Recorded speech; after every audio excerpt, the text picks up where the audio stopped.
Hello, everyone. I'm Matthew Allen, and welcome back to What a Book. Today, we continue on in Harry Potter and the Prisoner of Azkaban. Chapter 19 The Servant of Lord Voldemort. Hermione screamed. Black leapt to his feet. Harry felt as though he'd received a huge electric shock. I found this at the base of the Whomping Willow, said Snape, throwing the cloak aside, careful to keep this wand pointing directly at Lupin's chest. Very useful, Potter. I thank you. Snape was slightly breathless, but his face was full of suppressed triumph.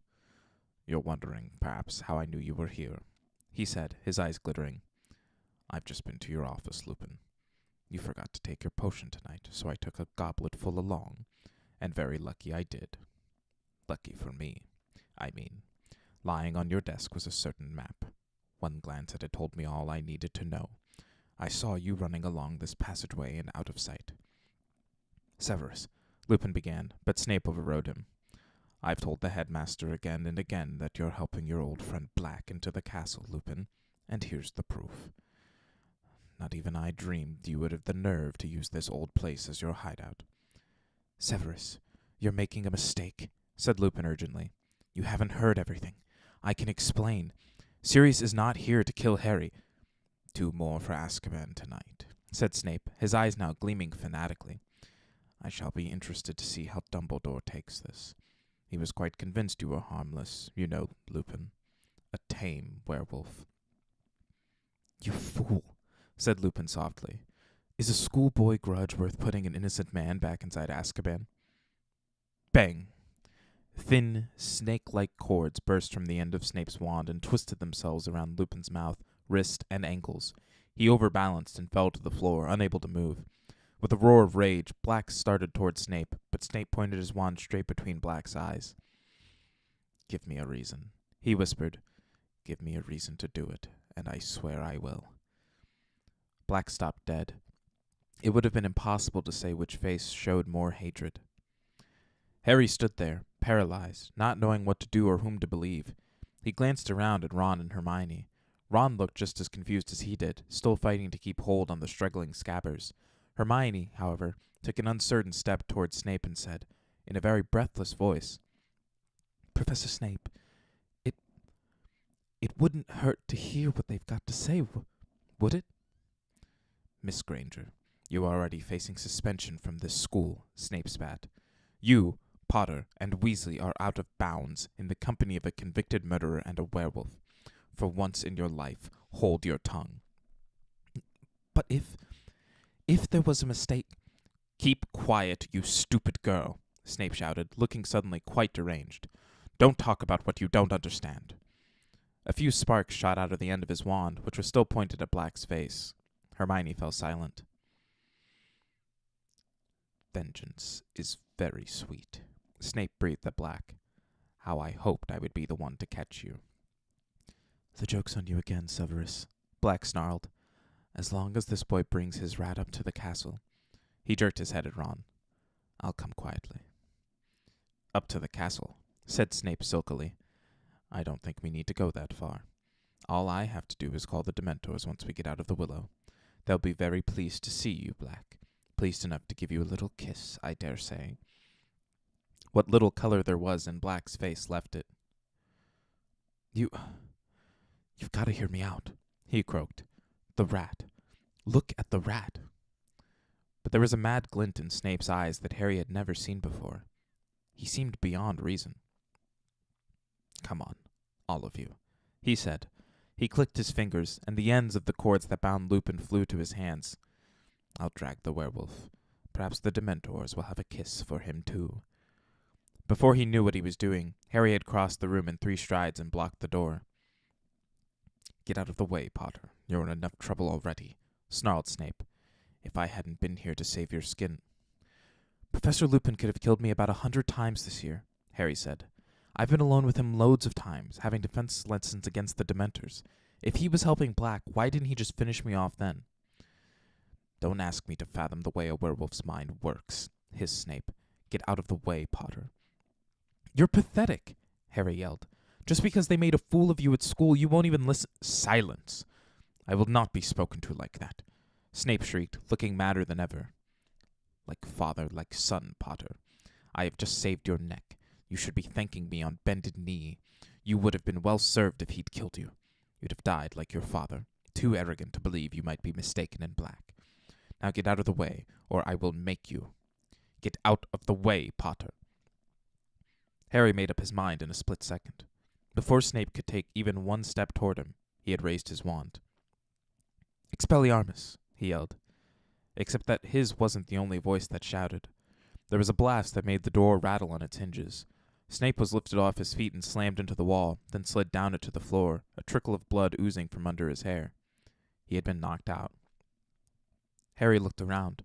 Both Ron and Hermione had tried to disarm Snape at exactly the same moment. Snape's wand soared in a high arc and landed on the bed next to Crookshanks. You shouldn't have done that, said Black, looking at Harry. You should have left him to me. Harry avoided Black's eyes. He wasn't sure, even now, that he'd done the right thing. We attacked a teacher, Hermione whimpered, staring at the lifeless Snape with frightened eyes. Oh, we're going to be in so much trouble. Lupin was struggling against his bonds. Black bent down quickly and untied him. Lupin straightened up, rubbing his arms where the ropes had cut into them. Thank you, Harry, he said. I'm still not saying I believe you, he told Lupin.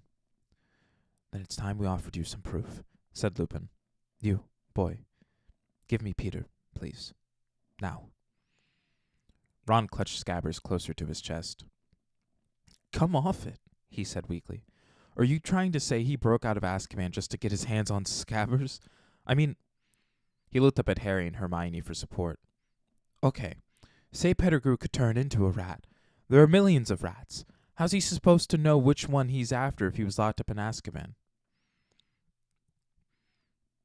You know, Sirius, that's a fair question, said Lupin, turning to Black and frowning slightly. How did you find out where he was? Black put one of his claw-like hands inside his robes and took out a crumpled piece of paper, which he smoothed flat and held out to show the others. It was the photograph of Ron and his family that had appeared in the Daily Prophet the previous summer, and there, on Ron's shoulders, was Scabbers. How did you get this? Lupin asked Black, thunderstruck. Fudge, said Black.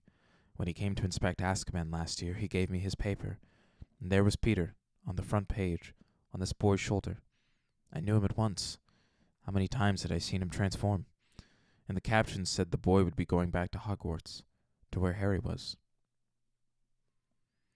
My God, said Lupin softly, staring from Scabbers to the picture in the paper and back again. His front paw. What about it? Said Ron defiantly. He's got a toe missing, said Black. Of course, Lupin breathed. So simple, so brilliant. He cut it off himself? Just before he transformed, said Black. When I had cornered him, he yelled for the whole street to hear that I'd betrayed Lily and James. Then, before I could curse him, he blew apart the street with the wand behind his back, killed everyone within 20 feet of himself, and sped down into the sewer with the other rats. Didn't you ever hear, Ron? Said Lupin. The biggest bit of Peter they found was his finger. Look, Scabbers probably had a fight with another rat or something. He's been in my family for ages, right? 12 years, in fact, said Lupin. Didn't you ever wonder why he was living so long? We've been taking good care of him, said Ron. Not looking too good at the moment, though, is he? Said Lupin. I guess he's been losing weight ever since he heard Sirius was on the loose again. He's been scared of that mad cat, said Ron, nodding toward Crookshanks, who was still purring on the bed. But that wasn't right, Harry thought suddenly. Scabbers had been looking ill before he met Crookshanks, ever since Ron's return from Egypt, since the time when Black had escaped. This cat isn't mad, said Black hoarsely. He reached out a bony hand and stroked Crookshanks' fluffy head. He's the most intelligent of his kind I've ever met. He recognized Peter for what he was right away, and when he met me, he knew I was no dog. It was a while before he trusted me. Finally, I managed to communicate to him what I was after, and he's been helping me. What do you mean? Breathed Hermione. He tried to bring Peter to me, but couldn't. So he stole the passwords into Gryffindor Tower for me. As I understand it, he took them from a boy's bedside table. Harry's brain seemed to be sagging under the weight of what he was hearing. It was absurd, and yet... But Peter got wind of what was going on and ran for it, croaked Black. This cat, Crookshanks, did you call him? Told me Peter had left blood on the sheets. I supposed he bit himself. Well, faking his own death had worked once. These words jolted Harry to his senses. And why did he fake his death? He said fiercely. Because he knew you were about to kill him like you killed my parents? No, said Lupin. Harry, and now you've come to finish him off. Yes, I have, said Black, with an evil look at Scabbers. Then I should have let Snape take you, Harry shouted. Harry, said Lupin hurriedly, don't you see? All this time we've thought Sirius betrayed your parents and Peter tracked him down. But it was the other way around, don't you see? Peter betrayed your mother and father. Sirius tracked Peter down. That's not true, Harry yelled. He was their secret keeper. He'd said so before you turned up. He said he killed them. He was pointing at Black, who shook his head slowly. The sunken eyes were suddenly overbright. Harry, I as good as killed them, he croaked. I persuaded Lily and James to change to Peter at the last moment, persuaded them to use him as secret keeper instead of me. I'm to blame, I know it. The night they died, I'd arranged to check on Peter, make sure he was still safe. But when I arrived at his hiding place, he'd gone. Yet there was no sign of a struggle. It didn't feel right. I was scared. I set out for your parents' house right away. And when I saw their house destroyed and their bodies, I realized what Peter must have done. What I'd done.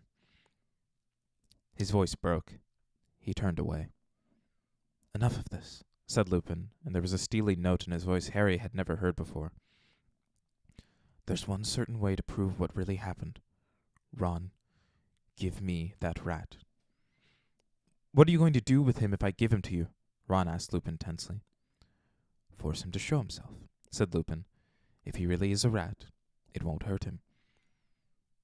Ron hesitated. Then at long last, he held out Scabbers and Lupin took him. Scabbers began to squeak without stopping, twisting and turning, his tiny black eyes bulging in his head. Ready, Sirius?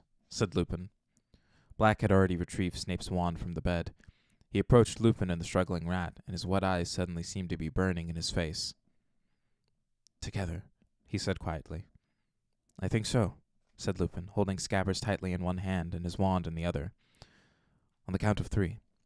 1, 2, 3. A flash of blue-white light erupted from both wands. For a moment, Scabbers was frozen in mid-air, his small gray form twisting madly. Ron yelled. The rat fell and hit the floor. There was another blinding flash of light, and then... It was like watching a speeded-up film of a growing tree. A head was shooting upward from the ground. Limbs were sprouting.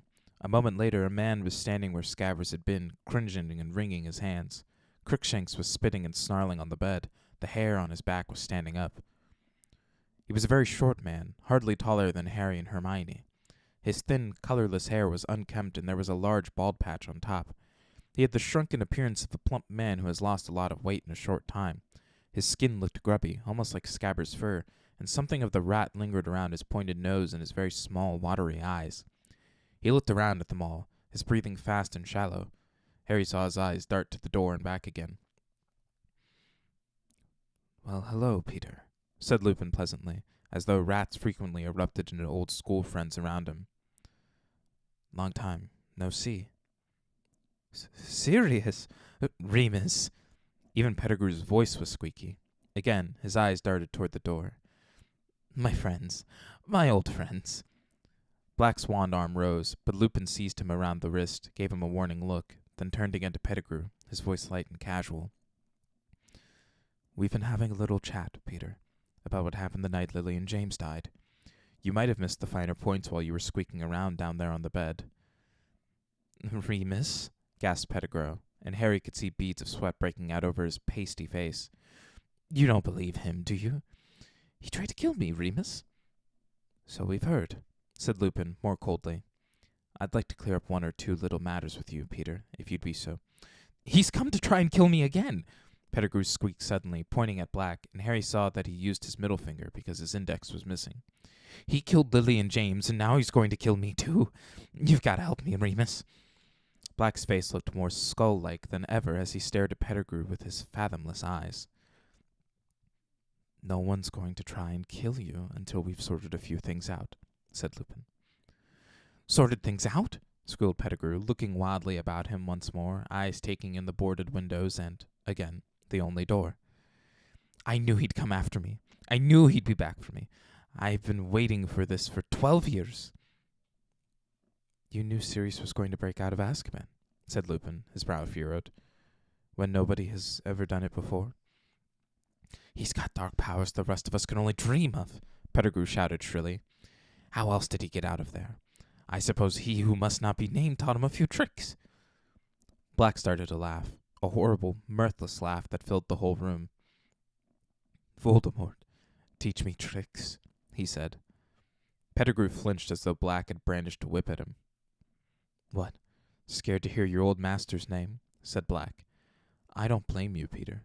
His lot aren't very happy with you, are they? Don't know what you mean, Sirius, muttered Pettigrew, his breathing faster than ever.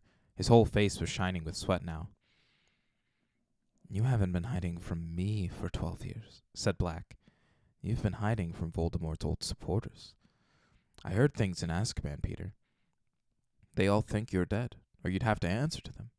I've heard them screaming all sorts of things in their sleep. Sounds like they think the double-crosser double-crossed them.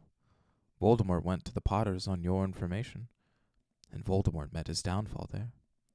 And not all Voldemort's supporters ended up in Azkaban, did they? There are still plenty out here, biding their time, pretending they've seen the error of their ways. If they ever got wind that you were still alive, Peter. Don't know what you're talking about, said Pettigrew again, more shrilly than ever. He wiped his face on his sleeve and looked up at Lupin. You don't believe this madness, Remus. I must admit, Peter, I have difficulty in understanding why an innocent man would want to spend 12 years as a rat, said Lupin evenly. Innocent but scared, squealed Pettigrew.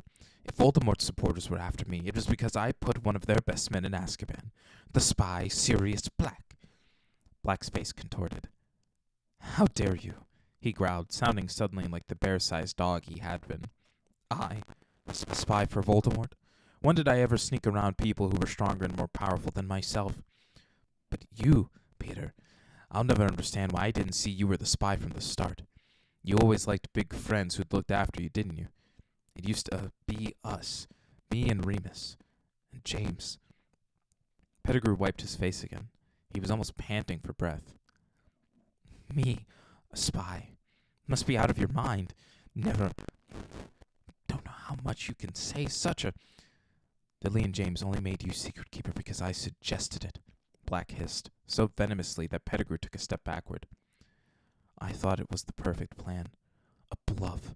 Voldemort would be sure to come after me, would never dream they'd use a weak, talentless thing like you. It must have been the finest moment of your miserable life, telling Voldemort you could hand him the Potters. Pettigrew was muttering distractedly. Harry caught words like far-fetched and lunacy, but he couldn't help paying more attention to the ashen color of Pettigrew's face and the way his eyes continued to dart toward the windows and door.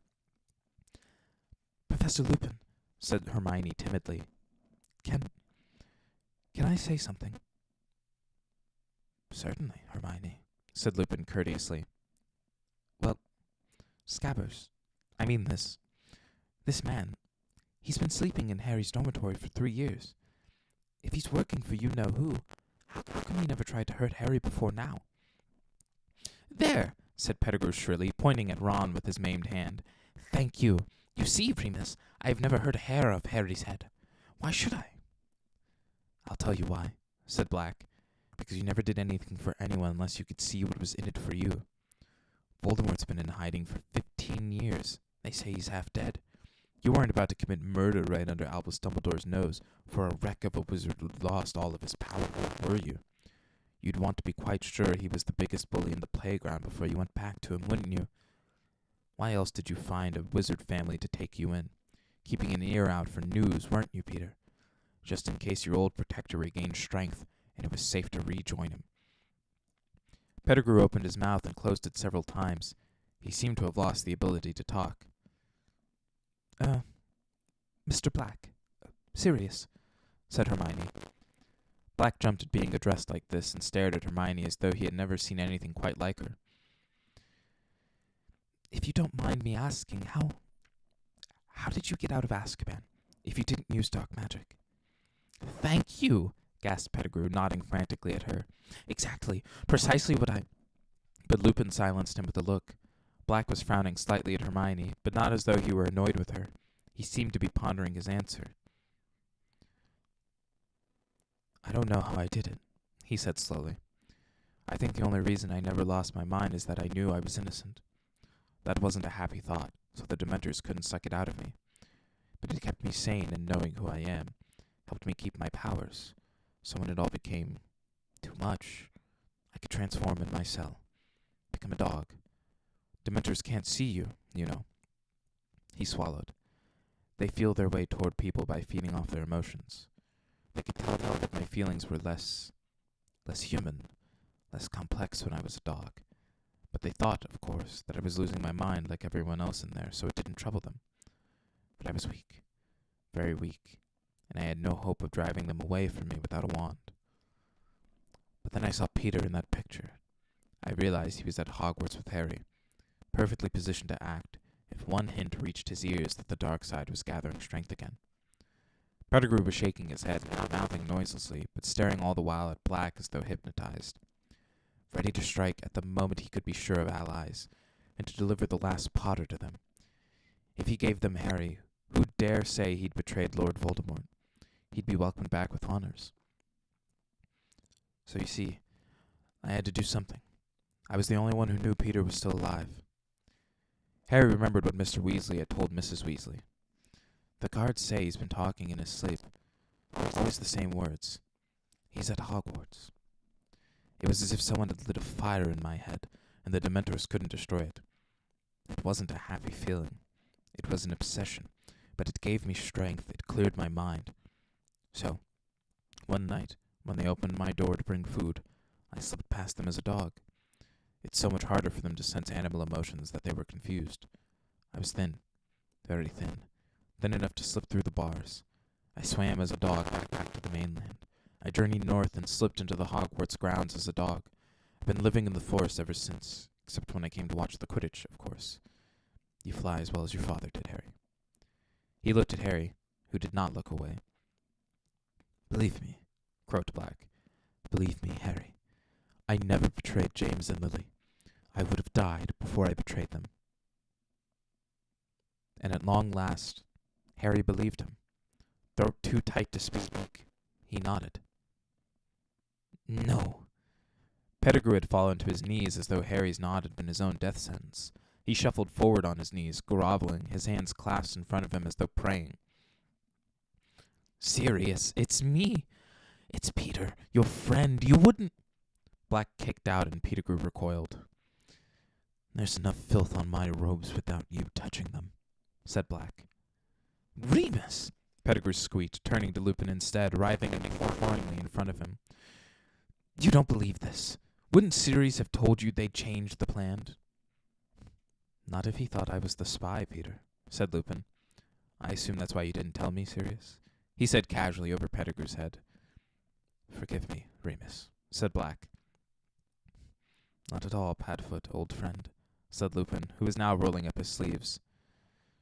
And will you, in turn, forgive me for believing you were the spy? Of course, said Black, and the ghost of a grin flitted across his gaunt face. He, too, began rolling up his sleeves. Shall we kill him together? Yes, I think so, said Lupin grimly. You wouldn't. You won't, gasped Pettigrew, and he scrambled around to Ron. Ron, haven't I been a good friend, a good pet? You won't let them kill me, Ron, will you? You're on my side, aren't you? But Ron was staring at Pettigrew with the utmost revulsion. I let you sleep in my bed, he said. Kind boy, kind master. Pettigrew crawled toward Ron. You won't let them do it. I was your rat. I was a good pet. If you made a better rat than a human, it's not much to boast about, Peter, said Black harshly. Ron, going still paler with pain, wrenched his broken leg out of Pettigrew's reach. Pettigrew turned on his knees, staggered forward, and seized the hem of Hermione's robes. Sweet girl, clever girl, you won't let them. Help me! Hermione pulled her robes out of Pettigrew's clutching hands and backed away against the wall, looking horrified. Pettigrew knelt, trembling uncontrollably, and turned his head slowly toward Harry. Harry, you look just like your father. Just like him. How dare you speak to Harry? Roared Black. How dare you face him? How dare you talk about James in front of him? Harry, whispered Pettigrew, shuffling toward him, hands outstretched. Harry, James wouldn't have wanted me killed. James would have understood, Harry. He would have shown me mercy. Both Black and Lupin strode forward, seized Pettigrew's shoulders, and threw him backward onto the floor. He sat there, twitching with terror, staring up at them. You sold Lily and James to Voldemort, said Black, who was shaking too. Do you deny it? Sirius. Pettigrew burst into tears. It was horrible to watch, like an oversized, balding baby, cowering on the floor. What could I have done? The Dark Lord. You have no idea. He has weapons you can't imagine. I was scared, Sirius. I was never brave like you and Remus and James. I never meant it to happen. He who must not be named forced me. Don't lie, bellowed Black. You'd been passing information to him for a year before Lily and James died. You were his spy. He was taking over everywhere, gasped Pettigrew. What was there to be gained by refusing him? What was there to be gained by fighting the most evil wizard who has ever existed? Said Black, with a terrible fury in his face. Only innocent lives, Peter. You don't understand, whined Pettigrew. He would have killed me, Sirius. Then you should have died, roared Black. Died rather than betray your friends, as we would have done for you. Black and Lupin stood shoulder to shoulder, wands raised. You should have realized, said Lupin quietly. If Voldemort didn't kill you, we would. Goodbye, Peter. Hermione covered her face with her hands and turned to the wall. No! Harry yelled. He ran forward, placing himself in front of Pettigrew, facing the wands. You can't kill him, he said breathlessly. You can't. Black and Lupin both looked staggered. Harry, this piece of vermin is the reason you have no parents, Black snarled. This cringing bit of filth would have seen you die too without turning a hair. You hurt him. His own stinking skin meant more to him than your whole family. I know, Harry panted. We'll take him up to the castle. We'll hand him over to the Dementors. He can go to Azkaban, but don't kill him. Harry, gasped Pettigrew, and he flung his arms around Harry's knees. Thank you. It's more than I deserve. Thank you. Get off me, Harry spat, throwing Pettigrew's hands off him in disgust. I'm not doing this for you. I'm doing it because I don't reckon my dad would have wanted them to become killers. Just for you.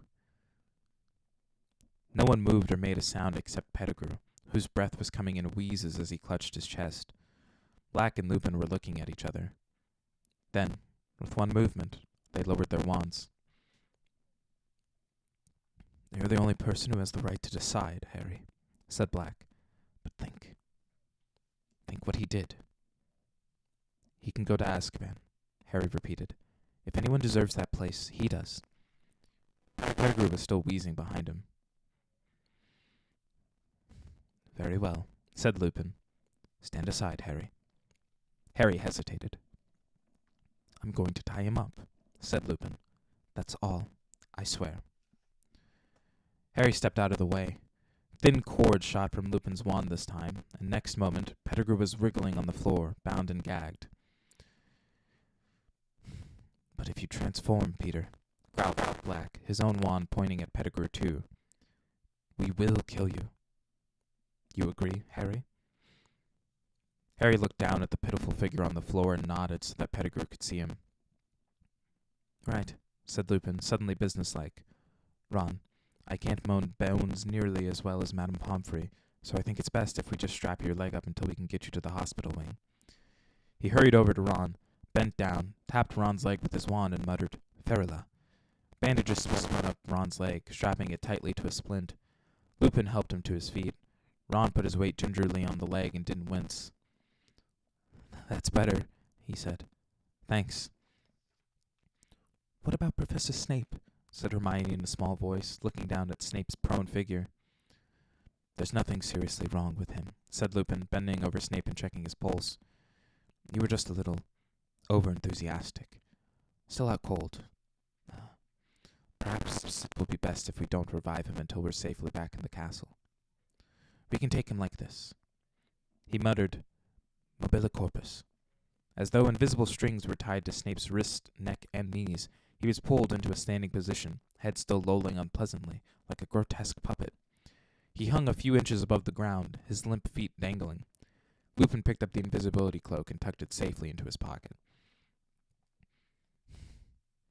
And 2 of us should be chained to this, said Black, nudging Pettigrew with his toe. Just to make sure. I'll do it, said Lupin. And me, said Ron savagely, limping forward. Black conjured heavy manacles from thin air. Soon Pettigrew was upright again, left arm chained to Lupin's right arm to Ron's left. Ron's face was set. He seemed to have taken Scabbers' true identity as a personal insult.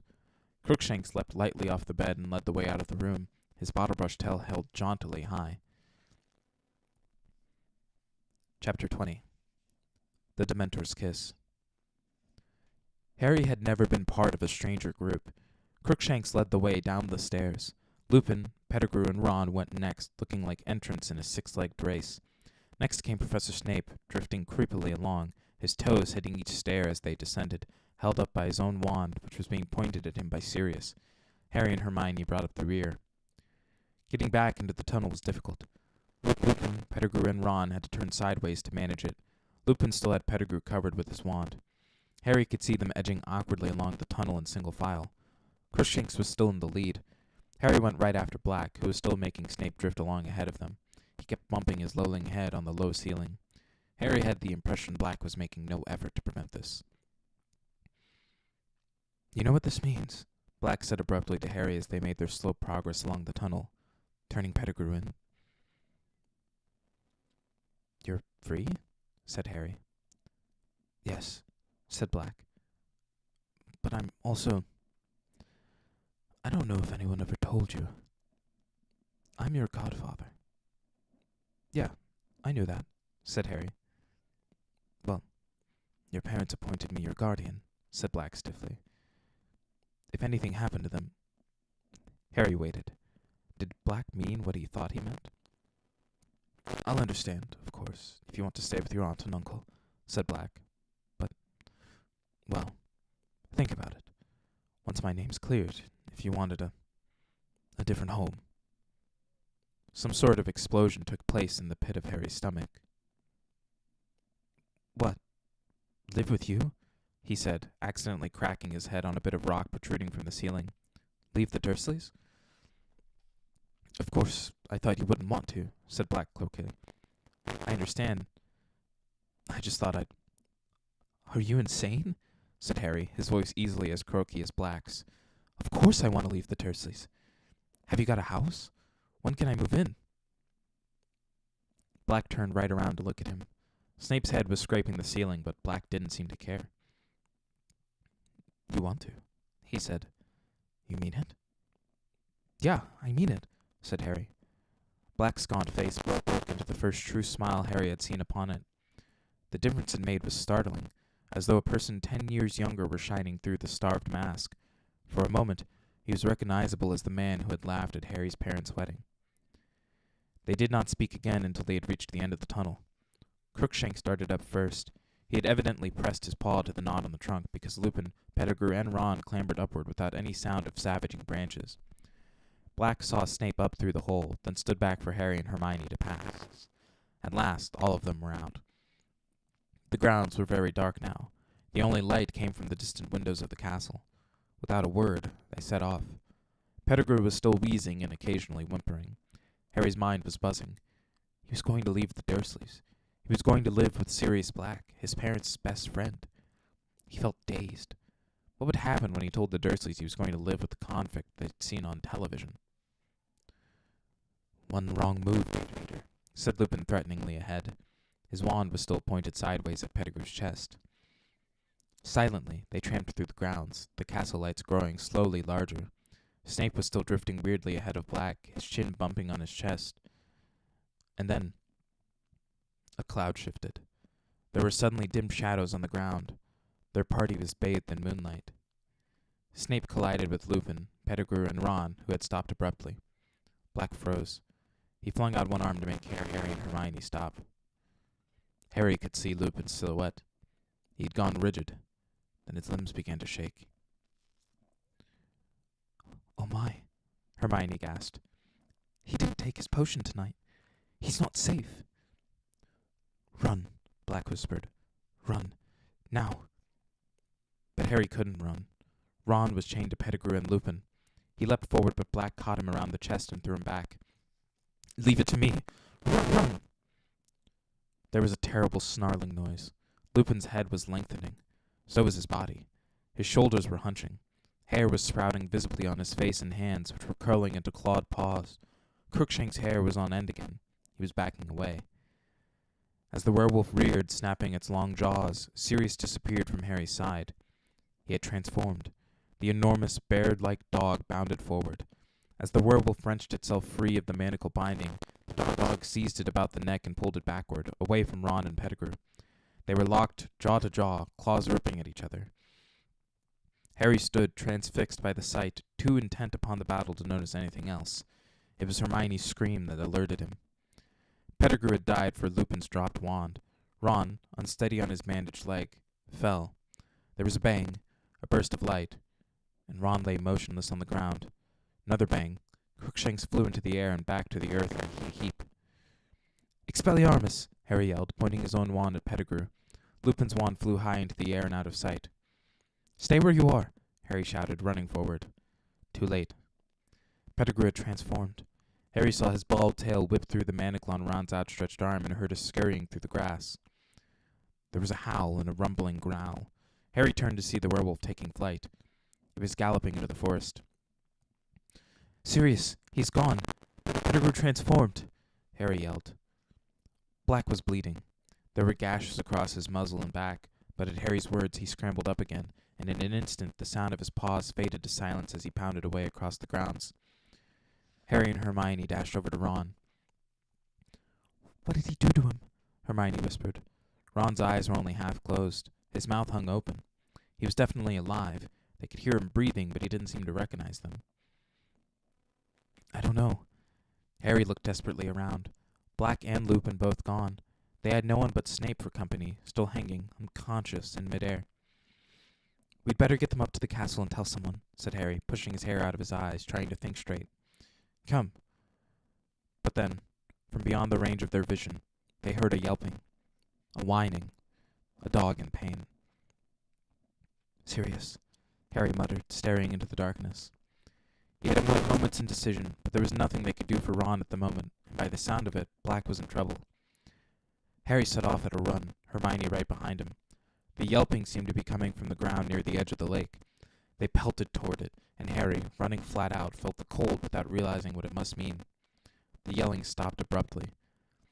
As they reached the lake shore, they saw why. Sirius had turned back into a man. He was crouched on all fours, his hands over his head. "No," he moaned. "No, please." And then Harry saw them. Dementors, at least 100 of them, gliding in a black mass around the lake toward them. He spun around, the familiar icy cold penetrating his insides, fog starting to obscure his vision. More were appearing out of the darkness on every side. They were encircling them. "Hermione, think of something happy," Harry yelled, raising his wand, blinking furiously to try and clear his vision, shaking his head to get rid of the faint screaming that had started inside it. "I'm going to live with my godfather. I'm leaving the Dursleys." He forced himself to think of Black, and only Black, and began to chant. "Expecto Patronum! Expecto Patronum!" Black gave a shudder, rolled over and lay motionless on the ground, pale as death. He'll be all right. I'm going to go and live with him. Expecto Patronum! Hermione, help me! Expecto Patronum! Expecto, Hermione whispered. Expecto. But she couldn't do it. The Dementors were closing in, barely 10 feet from them. They formed a solid wall around Harry and Hermione and were getting closer. Expecto Patronum! Harry yelled, trying to blot the screaming from his ears. Expecto Patronum! A thin wisp of silver escaped his wand and hovered like mist before him. At the same time, Harry felt Hermione collapse next to him. He was alone. Completely alone. Expecto Patronum! Harry felt his knees hit the cold grasp. Fog was clouding his eyes. With a huge effort, he fought to remember. Sirius was innocent. Innocent. He'll be okay. I'm going to live with him. Expecto Patronum! He gasped. By the feeble light of his formless Patronus, he saw a Dementor halt, very close to him. It couldn't walk through the cloud of silver mist Harry had conjured. A dead, slimy hand slid out from under the cloak. It made a gesture as though to sweep the Patronus aside. No, no, Harry gasped. He's innocent. Expecto Patronum. He could feel them watching him, hear their rattling breath like an evil wind around him. The nearest Dementor seemed to be considering him, then it raised both its rotting hands and lowered its hood. Where there should have been eyes, there was only thin, gray, scabbed skin stretched blankly over empty sockets. But there was a mouth, a gaping, shapeless hole, sucking the air with the sound of a death rattle. A paralyzing terror filled Harry so that he couldn't move or speak. His Patronus flickered and died. White fog was blinding him. He had to fight. Expecto Patronum. He couldn't see, and in the distance he heard the familiar screaming. Expecto Patronum. He groped in the mist for Sirius and found his arm. They weren't going to take him. But a pair of strong, clammy hands suddenly attached themselves around Harry's neck. They were forcing his face upward. He could feel its breath. It was going to get rid of him first. He could feel its putrid breath. His mother was screaming in his ears. She was going to be the last thing he ever heard. And then, through the fog that was drowning him, he thought he saw a silvery light growing brighter and brighter. He felt himself fall forward onto the grass, face down, too weak to move, sick and shaking. Harry opened his eyes. The Dementor must have released him. The blinding light was illuminating the grass around him. The screaming had stopped. The cold was ebbing away. Something was driving the Dementors back. It was circling around him and Black and Hermione. They were leaving. The air was warm again. With every ounce of strength he could muster, Harry raised his head a few inches and saw an animal amid the light, galloping away across the lake. Eyes blurred with sweat, Harry tried to make out what it was. It was as bright as a unicorn. Fighting to stay conscious, Harry watched it canter to a halt as it reached the opposite shore. For a moment, Harry saw, by its brightness, somebody welcoming it back, raising his hand to pat it. Someone who looked strangely familiar. But it couldn't be. Harry didn't understand. He couldn't think anymore. He felt the last of his strength leave him, and his head hit the ground as he fainted. And that's where we're going to leave off for today. Thank you all so much for joining me for this chunk of chapters in Prisoner of Azkaban. We're getting pretty close to the end, so stick around. I'm sure it won't be too long. So thank you all so much for listening. If you liked it, check out everything that is backlogged here on Whatta channel, as well as all the stuff in the Linktree link down in the description. I've been Matthew Allen. This has been Whatta Book, and I will see you all next week.